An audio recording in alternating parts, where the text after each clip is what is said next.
মাননীয় স্পিকার এবং deputy speaker দল থেকে পদত্যাগ করে নাই, দলের পদটা ত্যাগ করেছেন। স্ট্যান্ডিং কমিটির মেম্বার হিসেবে উনি দায়িত্ব পালন করতে চান না নিরপেক্ষতার স্বার্থে, সেই জন্য অব্যাহতি চেয়েছেন। দলের প্রাথমিক সদস্য পদ আছে, দল ত্যাগ করেন নাই।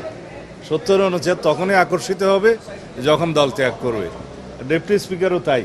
অপটিক্যাল ব্রাইটেনার, কালার গার্ড এবং জার্ট লক সমৃদ্ধ অ্যাডভান্স ফর্মুলায় এলো নতুন রে ডিটারজেন্ট পাউডার। সংস্কার পরিষদের শপথের শেষ দিন অধিবেশন জামাত ইসলামের পক্ষ থেকে বলা হচ্ছে তারা আজকে যদি শপথ না নেন তাহলে হচ্ছে তারা আর মহামান্য রাষ্ট্রপতি অধিবেশন আহ্বান করেছেন জাতীয় সংসদের, সংস্কার পরিষদের কোনো অধিবেশন তো আহ্বান করেন নাই।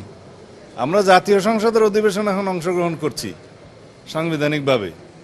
এখন জুলাই জাতীয় সনদ উইদিন ব্র্যাকেট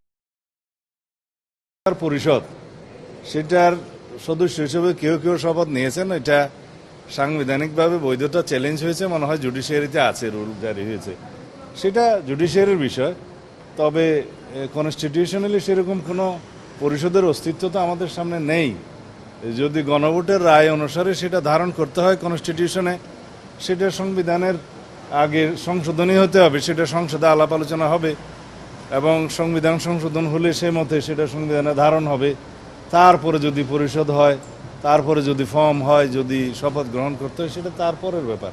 ধন্যবাদ। Thank you.